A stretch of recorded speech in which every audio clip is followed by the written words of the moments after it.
हाँ तो दोस्तों, कैसे हो आप सब लोग। उम्मीद करता हूं आप सभी अपने अपने घरों में स्वस्थ होंगे।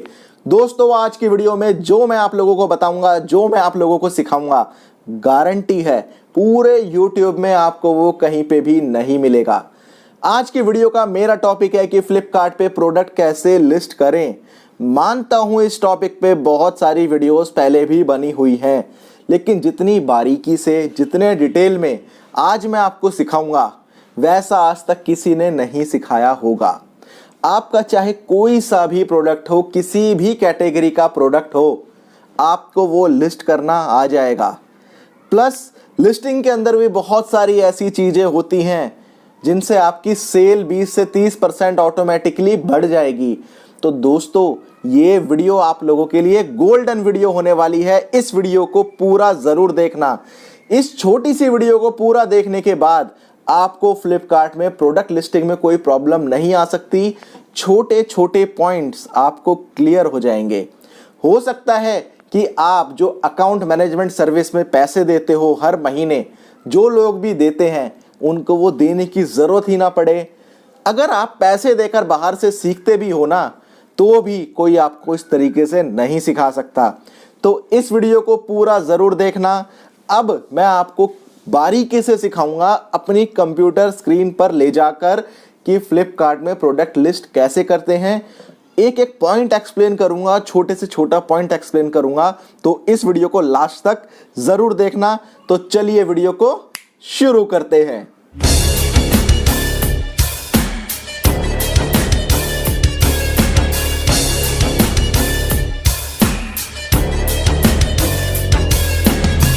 दोस्तों, अब हम आ गए हैं मेरी कंप्यूटर स्क्रीन पर। जब आप अपना फ्लिपकार्ट का पैनल ओपन करोगे, सबसे पहले आप लोगों को जाना है लिस्टिंग्स के टैब में। लिस्टिंग्स में जो सेकंड नंबर का ऑप्शन है ना, ऐड न्यू लिस्टिंग का, इस पे आपको क्लिक करना है। जैसे ही इस पे आप क्लिक करोगे, आपके सामने दो ऑप्शन आएंगे। पहला होगा ऐड अ सिंगल लिस्टिंग, दूसरा होगा ऐड लिस्टिंग्स इन बल्क। आपको ऐड अ सिंगल लिस्टिंग पे क्लिक करना है। जब आप उस पे क्लिक करोगे, आपके सामने यहां पर सारी कैटेगरीज शो हो जाएंगी, जैसे कि home and office furniture, automotive care and accessories, sports and fitness. आपका प्रोडक्ट जिस भी कैटेगरी में आता होगा, आपको यहां से वो कैटेगरी चूज कर देनी है। ठीक है। अब एक एग्जांपल देता हूं आपको। सपोज करो कि आप लोग हैंडबैग लिस्ट करना चाहते हो। ठीक है। हैंडबैग जो है हमारा लेदर एंड ट्रैवल प्रोडक्ट्स की कैटेगरी में आता है।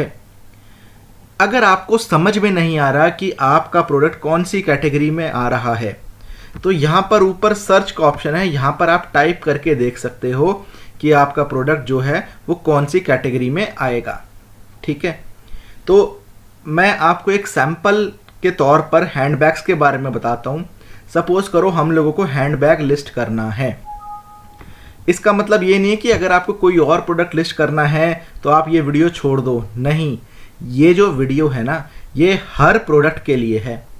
अभी इसको बिल्कुल भी मिस मत करना, आगे देखना। तो लेदर एंड ट्रैवल प्रोडक्ट्स पे हमने क्लिक किया। इसके बाद सेकंड ऑप्शन आ रहा है बैग्स एंड फैशन एसेसरीज का। उसके बाद फिर से सेकंड ऑप्शन आ रहा है बैग का। ठीक है। अब यहां से हमारा मेन चीज शुरू होती है। ये हमसे पूछ रहा है सेलेक्ट ब्रांड। हमने इस पे क्लिक किया। अब यहां पर हमसे ये मांगेगा एंटर ब्रांड नेम। भाई अपने ब्रांड का नाम डालो। अब यहां पे जो है ना, हमारे पास दो चीजें हो जाती हैं। भाई हैंडबैग जो है, अगर आपके पास GST नंबर है तो आप उस पे सेल कर सकते हो। ठीक है। लेकिन लोकल ब्रांड, कोई ब्रांडेड बैग आप सेल नहीं कर सकते। ठीक है। एक एग्जांपल देता हूं। गुची है, बैग का बहुत बड़ा ब्रांड है, तो यहां पर हम ब्रांड नेम में गुची डाल के देखते हैं, GUCCI। क्या हम गुची सेल कर सकते हैं? चलो भाई चेक कर लेते हैं। चेक ब्रांड पे हमने क्लिक किया। नहीं, रेड कलर का क्रॉस दिखा दिया इसने हमें। ये बोल रहा है कि भाई साहब, अगर आपको गुची ब्रांड सेल करना है तो पहले ब्रांड से अप्रूवल लेकर आओ। Please apply for an approval to sell under this brand. Approval में आपको क्या क्या चीज़ें चाहिए होंगी, या तो आप इनवॉइस ले आओ ऑथराइज्ड डीलर से, या आप ब्रांड ऑथराइजेशन लेटर ले आओ डायरेक्ट गुची कंपनी से। ठीक है, तो आप गुची के बैग्स सेल कर सकते हो, अदरवाइज नहीं सेल कर सकते। ठीक है, तो एक तो ये बात हो गई कि आपको ब्रांडेड प्रोडक्ट अगर सेल करने हैं तो आपको अप्रूवल चाहिए होगा, या अप्रूवल में या तो आप ब्रांड ऑथराइजेशन लेटर ले आओ या फिर इनवॉइस ले आओ उसके ऑथराइज्ड डीलर से। तो ये तो हो गई ब्रांड्स की बात। अब बात करते हैं, सपोज करो आपने कोई अपना नाम सोच रखा है। ठीक है, कोई भी आपने नाम सोच रखा है, आप उस नाम से लिस्ट करना चाहते हो। सपोज करो हम एक एग्जाम्पल ले लेते हैं, आपने कोई भी XYZ नाम सोच रखा है, XYZ हमने यहाँ पर डाल दिया और चेक ब्रांड पे क्लिक किया। यस, XYZ नाम से हम सेल कर सकते हैं। राइट कलर का टिक, राइट टिक दिखा दिया इसने हमें ग्रीन कलर का। क्या बोल रहा है, you can start selling under this brand. तो XYZ नाम से हम लिस्ट कर सकते हैं। ये जो XYZ है ना, ये हमारा ब्रांड नेम बन जाएगा अब। ठीक है, अब क्रिएट न्यू लिस्टिंग पे क्लिक करते हैं। यहाँ से हमारा लिस्टिंग का पूरा प्रोसीजर शुरू होता है। हमारा वर्टिकल क्या है, बैग। हमारा ब्रांड नेम क्या है, XYZ। ठीक है, ये हमारा ब्रांड का नाम बन गया है। तो जिसमें भी आपको राइट टिक दिखा देगा आप उस नाम से सेल कर सकते हो, जिसमें भी आपको रेड क्रॉस दिखा देगा आप उस नाम से सेल नहीं कर सकते। अब ये जो XYZ है, इसने हमें हैंडबैग की कैटेगरी में तो अप्रूवल दे दिया, लेकिन अगर हम XYZ ही मोबाइल एसेसरीज में डालेंगे तो हमें अप्रूवल नहीं मिलेगा उस कैटेगरी में, क्योंकि वो एक रिस्ट्रिक्टेड कैटेगरी है। ठीक है, चलो अब हम लिस्टिंग की बात करते हैं। पहले एक प्रोडक्ट को लिस्ट करने के हमें 4 स्टेप्स पूरे करने होते हैं एक प्रोडक्ट को लिस्ट करने के लिए। सबसे पहला स्टेप होता है हमारा प्रोडक्ट फोटोज़ का, दूसरा होता है price, stock and shipping information का, तीसरा होता है प्रोडक्ट डिस्क्रिप्शन का, और चौथा होता है एडिशनल डिस्क्रिप्शन का, जो कि ऑप्शनल है। अब जो मैं बात बोलने जा रहा हूं उसको ध्यान से सुनना। जो ये पहले 2 ऑप्शन है ना, प्रोडक्ट फोटोज़ और price, stock and shipping information, ये दोनों ऑप्शंस, ये दोनों कॉलम हर प्रोडक्ट के लिए सेम रहेंगे। चाहे आपका कोई सा भी प्रोडक्ट हो, किसी भी कैटेगरी का हो, आपको ये 2 कॉलम बिल्कुल सेम मिलेंगे एज इट इज़। चेंजेस कहाँ पे आएंगे, चेंजेस आएगा एक तो प्रोडक्ट डिस्क्रिप्शन में और एक एडिशनल डिस्क्रिप्शन में, जो कि ऑप्शनल है। मतलब आप इस कॉलम को फिल करो या ना करो कोई फ़र्क नहीं पड़ता। ठीक है, इसके बिना भी आपकी लिस्टिंग हो जाएगी, लेकिन इसमें कुछ चीज़ें हैं जो फिल करनी है, आपको बताऊंगा आगे मैं। ठीक है भाई, प्रोडक्ट डिस्क्रिप्शन, आप जो प्रोडक्ट लिस्ट करना चाह रहे हो आपको उसके बारे में पता होना चाहिए, उसकी स्पेसिफिकेशंस आपको पता होनी चाहिए। ठीक है, बहुत सिंपल चीज़ें पूछता है, हर प्रोडक्ट के बारे में मेरे को भी पता नहीं हो सकता। ठीक है ना, तो जो भी आप प्रोडक्ट लिस्ट करना चाह रहे हो आपको उसके बारे में पता होना चाहिए। चलिए अब एक एक कॉलम को हम ध्यान से देखते हैं। पहले चलते हैं हम प्रोडक्ट फोटोज़ पे। बीच में यहाँ प्लस का साइन है, हमने इस पर क्लिक किया। जब हम इस पर क्लिक करेंगे तो देखो यहाँ पर इसने हमें एक सैम्पल फ़ोटो दिखा दी बैग की। ये फ़ोटो प्योर वाइट बैकग्राउंड में है। ठीक है, अब जो कस्टमर है वो हमारे प्रोडक्ट को तो छू नहीं सकता। ठीक है ना, हमें अपनी फ़ोटोज़ के थ्रू ही उसको ऐसा फील करवाना है कि वो हमारा प्रोडक्ट छू रहा है। इतनी ज़बरदस्त क्वालिटी की आपको फ़ोटो यहाँ पर अपलोड करनी है। एक फ़ोटो अपलोड करना मैंडेटरी है। देखो फ्रंट व्यू रेड कलर का स्टार लगा हुआ है।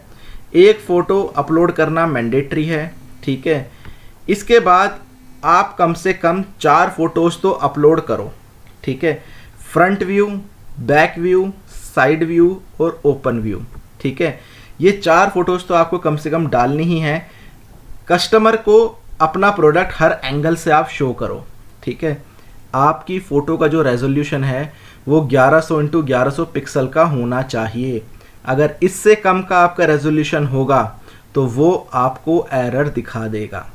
ठीक है, तो आप 4 फोटोज़ कम से कम अपलोड कर देना प्योर वाइट बैकग्राउंड में, और अपलोड करने के बाद उसको सेव कर देना। अभी मैं इसको यहाँ पर कैंसिल कर रहा हूँ।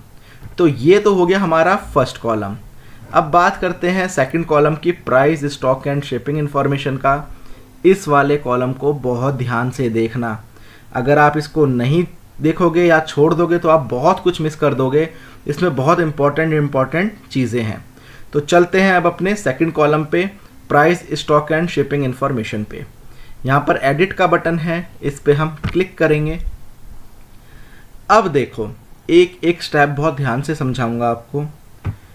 जिसके ऊपर भी पहले ये रेड स्टार लगा हुआ है ना, वो भरना कंपलसरी है, उसको आप नहीं छोड़ सकते।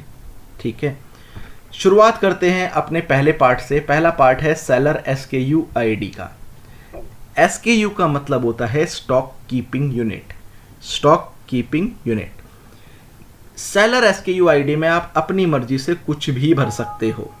ठीक है, जैसे कि सपोज करो हम बैग लिस्ट कर रहे हैं और हमारा पहला प्रोडक्ट है। ठीक है, तो बैग का हम डाल देंगे BG और पहले प्रोडक्ट का हमने डाल दिया 001। ये मैं एग्जाम्पल दे रहा हूँ, ये मैंने डाला है, आप अपनी तरफ से कुछ भी डाल सकते हो। ठीक है, तो BG 001 हमारे प्रोडक्ट की ID बन गई। अब ये जो ID है ना, ये आपकी लॉक हो जाएगी। आप यही सेम ID किसी और प्रोडक्ट के लिए यूज़ नहीं कर सकते। ध्यान से सुनो, आप यही ID किसी और प्रोडक्ट के लिए यूज़ नहीं कर सकते। ये ID आपकी इस प्रोडक्ट के लिए लॉक हो गई। ठीक है, तो ये हो गया पहला पार्ट सेलर SKU ID का। अब चलते हैं नीचे, लिस्टिंग स्टेटस। लिस्टिंग स्टेटस में हमारे पास दो ही ऑप्शन है, या तो एक्टिव है या इनएक्टिव है। तो ऑब्वियस सी बात है, हमको यहाँ पर एक्टिव डालना है। ठीक है, अब चलते हैं थोड़ा सा और नीचे। यहाँ पर प्राइस डिटेल्स में MRP है और सेलिंग प्राइस है। MRP आपके प्रोडक्ट के ऊपर जो भी MRP है आपको वो फिल करनी है। ठीक है, अब बहुत बार ये होता है कि प्रोडक्ट पे कोई MRP नहीं लिखी होती, तो आप उस पर अपनी तरफ से कोई MRP डाल सकते हो। लेकिन इसका मतलब ये नहीं है कि 500 रुपये का प्रोडक्ट है और आपने MRP 5000 डाल दी, ऐसा मत करना। ठीक है, अब सपोज करो आपने MRP डाली 999 और सेलिंग प्राइस वो प्राइस है जिस प्राइस में आपको अपना प्रोडक्ट सेल करना है। सेलिंग प्राइस आपने डाल दिया 499, तो कस्टमर को कैसे शो होगा? कस्टमर को शो होगा 999 बहुत लाइट में 999 को काट रखा होगा और 499 साइड में लिखा होगा 50% ऑफ। तो कस्टमर को इस तरीके से शो होगा। अब नीचे चलते हैं और इन्वेंट्री डिटेल्स सबसे मेन पार्ट है, बहुत ध्यान से समझना इसको। फुलफिलमेंट बाय, यहाँ पर हमारे पास दो ऑप्शन है, पहला सेलर और दूसरा सेलर स्मार्ट। जब आप नए सेलर हो ना, तो आपके पास पहला ही ऑप्शन बचता है सेलर का। ठीक है, सेलर स्मार्ट के ऊपर मैंने वीडियो बनाई हुई है, अगर वो समझाऊंगा तो ये वीडियो बहुत लंबी हो जाएगी। तो जो नए सेलर हैं वो ये ध्यान में रखो कि यहाँ पर आपको फुलफिलमेंट बाय में सेलर भरना है। ठीक है, अब प्रोक्योरमेंट टाइप। प्रोक्योरमेंट टाइप में दो ऑप्शन आ रहे हैं आपके पास, एक इन स्टॉक आ रहा है और एक एक्सप्रेस आ रहा है। ठीक है, क्या डिफरेंस है दोनों में? देखो, जब हम इन स्टॉक चूज करते हैं तो नीचे प्रोक्योरमेंट SLA का ऑप्शन है, लेकिन अगर जब हम एक्सप्रेस चूज करते हैं तो नीचे प्रोक्योरमेंट SLA का ऑप्शन गायब हो गया। भाई ये क्या लफड़ा हो गया? अब ध्यान से समझो। देखो, इन स्टॉक करते हैं तो प्रोक्योरमेंट SLA का ऑप्शन आ रहा है। SLA का मतलब है सर्विस लेवल एग्रीमेंट। ठीक है, यहाँ पर साइड में डे लिखा हुआ है। अगर हम इसमें 1 डालते हैं, डैट मीन्स हमें फ्लिपकार्ट 1 दिन का टाइम दे रहा है अपना प्रोडक्ट डिस्पैच मार्क करने के लिए। डिस्पैच मार्क कैसे करते हैं ये आपको मैं बताऊंगा अपनी दूसरी वीडियो में। अभी इसका एक रफ आइडिया ये समझ लो कि फ्लिपकार्ट आपको 1 दिन का टाइम दे रहा है प्रोडक्ट को डिलीवरी बॉय को देने के लिए। ठीक है, आप इसको इस तरीके से अभी समझ लो। ठीक है, और अगर आप यहाँ पे 2 डालते हो तो आपके पास 2 दिनों का टाइम है प्रोडक्ट देने के लिए। ठीक है, 2 दिनों से ज़्यादा का टाइम फ्लिपकार्ट आपको नहीं देगा।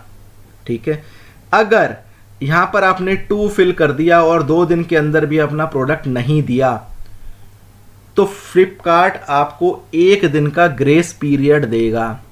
लेकिन जब वो आप ग्रेस पीरियड ले लोगे ना, तो उससे आपका सेलर स्कोर खराब हो जाएगा। सेलर स्कोर खराब होगा तो आपके पास ऑर्डर्स आने कम हो जाएंगे, ठीक है। फ्लिपकार्ट आपको प्रमोट करना बंद कर देगा, कम कर देगा, और आप बार बार ये गलती करोगे तो आपका अकाउंट भी सस्पेंड हो सकता है, ठीक है। तो फ्लिपकार्ट आपको 1 दिन का ग्रेस पीरियड देगा अगर आपने 2 दिन के अंदर भी ऑर्डर नहीं दिया, और अगर आपने ग्रेस पीरियड लेने के बावजूद भी ऑर्डर नहीं दिया तो चौथे दिन आपका ऑर्डर ऑटोमेटिकली कैंसल हो जाएगा। समझ रहे हो मेरी बात को? और कैंसल हो जाएगा तो उसका सबसे बुरा इफेक्ट पड़ता है हमारे सेलर स्कोर पे, ठीक है। तो कुछ भी हो जाए आपको अपना ऑर्डर कैंसिल नहीं होने देना। मेरी बात ध्यान से समझ लो, कुछ भी हो जाए आपको अपना ऑर्डर कैंसिल नहीं होने देना, ठीक है। अब चूज करते हैं हम एक्सप्रेस। जब हम एक्सप्रेस चूज कर रहे हैं तो नीचे देखो प्रोक्योरमेंट एसएल एक ऑप्शन ही गायब हो गया है। एक्सप्रेस का मतलब होता है एक्सप्रेस डिलीवरी। एक्सप्रेस ट्रेन होती है ना, अपने यात्रियों को बहुत जल्दी पहुंचा देती है, ऐसे ही फ्लिपकार्ट की एक्सप्रेस डिलीवरी है। इसमें आपको 1 दिन का भी पूरा टाइम नहीं मिलेगा, ठीक है। आपको 1 दिन का भी 24 घंटे भी पूरे नहीं मिलेंगे, ठीक है। अगर आपके पास सुबह 8 बजे ऑर्डर आया है और आपका टाइम सुबह 10 बजे का है तो आपको 2 घंटे का भी पूरा टाइम नहीं मिलेगा, ठीक है। आपको वो ऑर्डर सुबह 10 बजे से पहले पहले डिस्पैच मार्क करना पड़ेगा। अगर आपके पास रात को ऑर्डर आया 10 बजे, ठीक है, तो भी आपके पास कल सुबह 10 बजे तक का टाइम होगा, ठीक है। अगर आपके पास शाम को 5 बजे ऑर्डर आया है तो भी आपके पास कल सुबह 10 बजे तक का टाइम होगा, ठीक है। तो इसमें आपको पूरे 24 घंटे भी नहीं मिलते। लेकिन एक्सप्रेस का फ़ायदा यह है कि एक्सप्रेस में अगर आप अपने एक्सप्रेस चूज़ करते हो यहाँ पर तो आपका फास्ट फुलफिलमेंट बढ़ जाएगा, जिससे आपका सेलर स्कोर अच्छा होगा, आपके पास ऑर्डर्स ज़्यादा आएंगे। ये वो कंडीशन है कि इसमें अगर आप इन स्टॉक चूज़ करते हो और एक्सप्रेस चूज़ करते हो, अगर आप एक्सप्रेस चूज़ करोगे तो आपके 20 से 30% ऑर्डर ऑटोमेटिकली बढ़ जाएंगे in comparison to in stock, ठीक है। क्योंकि भाई कस्टमर के पास माल जल्दी पहुंचेगा ना। हम भी ऑर्डर करते हैं तो हम भी यही सोचते हैं जल्दी से जल्दी हमारे पास माल आ जाए। तो एक्सप्रेस में कस्टमर को जल्दी माल मिलेगा तो वो आपके पास ऑर्डर करेगा। तो आप खुद भी कंपेयर कर सकते हो, 15 दिन के लिए इन स्टॉक करके देखो और 15 दिन के लिए एक्सप्रेस करके देखो, आपको फ़र्क पता चल जाएगा। एक्सप्रेस में आपके पास ऑर्डर्स ज़रूर आएंगे, ठीक है। तो ये तो हो गया इन स्टॉक और एक्सप्रेस के बीच का कंपैरिजन। दोस्तों बहुत डिटेल में बता रहा हूँ मैं, एक एक स्टेप ध्यान से समझो इसका। ये आपको कहीं भी इतना डिटेल में कोई भी नहीं बताएगा, ठीक है। अब नीचे आते हैं हम स्टॉक पे।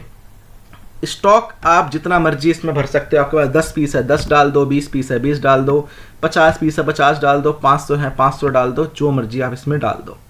सपोज करो आपने 10 डाला, आपके पास एक ऑर्डर आ गया तो ये ऑटोमेटिकली 9 हो जाएगा। आपके पास 2 ऑर्डर आ गए, ये ऑटोमेटिकली 8 हो जाएगा। तो इस तरीके से यहाँ पर स्टॉक कम होता रहेगा जितने ऑर्डर आ जाएंगे, ठीक है। अगर आपके पास स्टॉक और ज़्यादा है तो इसको आप अपडेट करते रहना। इसके बाद नीचे आते हैं हम शिपिंग प्रोवाइडर पे। शिपिंग प्रोवाइडर में आपको यहाँ पर सेकंड ऑप्शन फ्लिपकार्ट चूज़ करना है, ठीक है। इसके बाद हम नीचे और आते हैं डिलीवरी चार्ज टू कस्टमर। हमारे पास 3 ऑप्शन है, local delivery charge, zonal delivery charge और नेशनल डिलीवरी चार्ज। देखो लोकल डिलीवरी चार्ज में अगर आपका प्रोडक्ट पैक होने के बाद 500 ग्राम से कम का है, 500 ग्राम से कम का है, तो आप 30 रुपीज़ कस्टमर से चार्ज कर सकते हो। जोनल में 40 चार्ज कर सकते हो और नेशनल में आप 60 चार्ज कर सकते हो, ठीक है। अगर 500 ग्राम से ऊपर का है तो आप ये चार्जेस डबल कर सकते हो, 30 का 60, 40 का 80 और 60 का 120। लेकिन आज की डेट में सब लोग फ्री डिलीवरी देते हैं, ठीक है। तो आप कोशिश ये करना कि जो भी आपका प्रॉफिट होगा उसमें डिलीवरी चार्ज ऐड करके यहाँ पर फ्री डिलीवरी आप कर सकते हो, ठीक है। अब नीचे आते हैं पैकेजिंग डिटेल्स पे।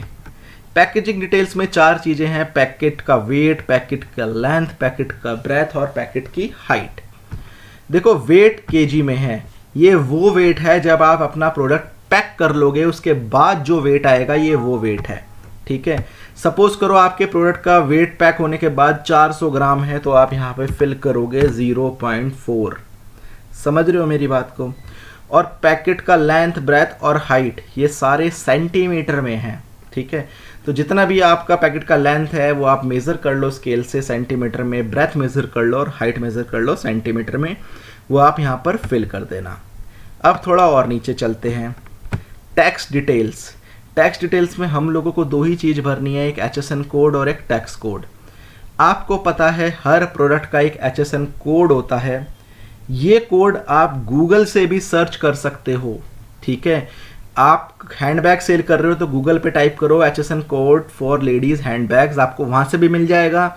और फ्लिपकार्ट ने यहाँ पर भी ऑप्शन दे रखा है फाइंड रिलेवेंट HSN कोड्स, इस पर क्लिक करोगे, देखो ये सारे HSN कोड आ गए यहाँ पर। अब हमें चूज़ देखना है कि हैंडबैग का कहाँ पर है, ये रहा HSN codes classification of handbags for ladies 42022110, ये इसका HSN कोड है। हमने ये सेलेक्ट किया, यहाँ ये ऑटोमेटिकली फिल हो गया। टैक्स कोड डालना है हमें। टैक्स कोड में जितना भी टैक्स हमारे प्रोडक्ट के ऊपर है, 0 है, 3 है, 5 है, 18 है, 28 है, जो भी है हम यहाँ से वो फिल कर देंगे। हैंडबैग्स पर 18% टैक्स है तो हमने यहाँ पे 18 फिल कर दिया। इस कॉलम का लास्ट पार्ट आ रहा है मैन्युफैक्चरिंग डिटेल्स। मैन्युफैक्चरिंग डिटेल्स पे सबसे पहला पार्ट है कंट्री ऑफ ओरिजिन। आपका प्रोडक्ट जिस भी कंट्री का है, चाइना का है यहाँ से चाइना फिल कर दो, इंडिया का है इंडिया फिल कर दो, ठीक है। अगर आप इंडिया फिल करोगे यहाँ से तो देखो ये इंपोर्टर डिटेल से नीचे वो गायब हो जाएगा, ठीक है। चाइना फिल करोगे तो आपको इंपोर्टर की डिटेल भी डालनी पड़ेगी। यहाँ पर आप मैन्युफैक्चरर की डिटेल डाल सकते हो, पैकर की डिटेल डाल सकते हो। अगर आपको नहीं पता कि मैन्युफैक्चरर कौन है तो आप यहाँ पर अपनी डिटेल्स भी डाल सकते हो, और पैकर में आपको अपनी डिटेल्स ही डालनी है, ठीक है। तो ये तो था हमारा सेकंड कॉलम जो बहुत इंपॉर्टेंट कॉलम था। मैंने आपको डिटेल में स्टेप बाय स्टेप समझाया है, एक एक स्टेप समझना है, वीडियो को बार बार रिवाइंड करके सुनना, ठीक है। ये बहुत इंपॉर्टेंट वीडियो मैं आप लोगों के लिए बना रहा हूँ। ये सारी चीज़ें फिल करने के बाद आप इसको सेव कर देना। अभी मैं इसको यहाँ से कैंसिल कर रहा हूँ। तो हमारे अब तक 2 कॉलम पूरे हो चुके हैं, प्रोडक्ट फोटोज़ का और price, stock and shipping information का। अब चलते हैं हमारे थर्ड कॉलम पे जो है प्रोडक्ट डिस्क्रिप्शन का। देखो ये जो कॉलम है ना, ये हर प्रोडक्ट के लिए अलग अलग होगा। बहुत सिंपल चीज़ें पूछेगा आप लोगों से, ठीक है। चलिए हम देख लेते हैं। इसमें एडिट पे हमने क्लिक किया। सबसे पहले हमसे ये पूछ रहा है मॉडल नेम। देखो सबके ऊपर रेड कलर का स्टार लगा हुआ है, तो सारी फील्ड भरनी कंपलसरी है, हम कुछ नहीं छोड़ सकते इसमें। मॉडल नेम वो है जो हमारे प्रोडक्ट के नीचे कस्टमर को दिखाई देता है, ठीक है। अब सपोज करो हम बैग है, हमने यहाँ पे डाल दिया ब्लैक हैंडबैग, तो कस्टमर को कैसे शो होगा? कस्टमर को पहले हमारे ब्रांड का नेम शो होगा, जो हमारे ब्रांड का नाम XYZ है, कस्टमर को वो शो होगा और उसके बाद ब्लैक हैंडबैग शो होगा, ठीक है। कस्टमर को इस तरीके से शो होगा। उसके बाद ब्रांड का कलर, किस कलर का हमारा बैग है, कितनी कैपेसिटी का बैग है, किस टाइप का बैग है, आइडियल फॉर किसके लिए है, मैन के लिए, बॉयज़ के लिए, गर्ल्स के लिए है, वो आप डाल देना। वाटरप्रूफ है तो यस, नहीं है तो नो। नंबर ऑफ कंपार्टमेंट्स, कितनी पॉकेट है उसके अंदर, 2 हैं, 3 हैं, 4 हैं, 5 है, वो आप डाल देना। उसके बाद दोबारा से हमें लेंथ, ब्रेथ और हाइट पूछ रहा है। ये लेंथ, ब्रेथ और हाइट आपके प्रोडक्ट की है, प्रोडक्ट को पैक करने से पहले की। जो हमने इससे पहले वाले कॉलम में डाली है वो प्रोडक्ट को पैक करने के बाद की है, इस कॉलम में ये प्रोडक्ट को पैक करने से पहले की है। तो बहुत सिंपल चीज़ें हैं। अगर आप कुछ और सेल करते हो तो उसमें आपको उसके बारे में पूछेगा। सपोज करो आप स्पीकर सेल करते हो तो आपसे ये स्पीकर के बारे में पूछेगा, कितने वॉट का स्पीकर है, वायरलेस है, नहीं है, ये सब चीज़ें पूछेगा। तो बहुत सिंपल है। इसके बाद आप इसको सेव कर देना। अभी मैं इसको कैंसिल कर देता हूँ। तो हमारे जो मेन 3 कॉलम है वो हो गए हैं। प्रोडक्ट फोटोज़ हमारा हो गया है, price, stock and shipping information हो गया और प्रोडक्ट डिस्क्रिप्शन हो गया। अब बचा हमारा लास्ट पार्ट जो है एडिशनल डिस्क्रिप्शन, जो कि ऑप्शनल है।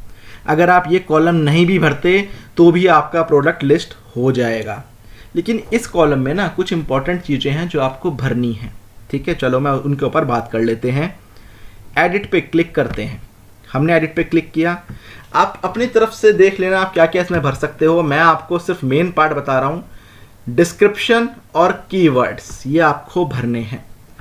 आप अपने प्रोडक्ट का यहाँ पर डिस्क्रिप्शन डाल देना और कीवर्ड्स आप डाल देना, ठीक है। कीवर्ड्स के ऊपर मैंने वीडियो बनाई हुई है, ठीक है। ये कीवर्ड्स कैसे फिल करने हैं। अब सपोज करो हैंडबैग्स है तो पहला कीवर्ड आपने डाल दिया हैंडबैग्स, ठीक है, प्लस का साइन है। दूसरा कीवर्ड आप डालोगे लेडीज हैंडबैग, ठीक है। तीसरा कीवर्ड आप डालोगे यहाँ पे प्लस के साइन पे क्लिक करके। तो ऐसे कर करके आप 5-6 कीवर्ड आप यहाँ पर डाल सकते हो। कीवर्ड्स आप गूगल एडवर्ड्स से सर्च करना, मैंने वीडियो बनाई हुई है, उस वीडियो का लिंक भी डिस्क्रिप्शन में दे दूंगा, क्योंकि गूगल पे आपको एग्जैक्ट पता चल जाएगा कि इस कीवर्ड पे कितने सर्च आ रहे हैं फ्लिपकार्ट अमेजॉन पे इस महीने। तो जिस पे ज़्यादा सर्च होंगे आप वही कीवर्ड डालना, ठीक है। तो ये डालने के बाद आप सेव कर देना। अभी मैं इसको कैंसिल कर रहा हूँ। तो हमारा ये पूरा पार्ट लिस्टिंग का हो गया। सबसे लास्ट में आपको सेंड टू क्यूसी का बटन है यहाँ पर, ठीक है, ये डार्क ब्लू हो जाएगा, इस पर क्लिक करना है। आपका प्रोडक्ट फ्लिपकार्ट के क्वालिटी चेक में चला जाएगा।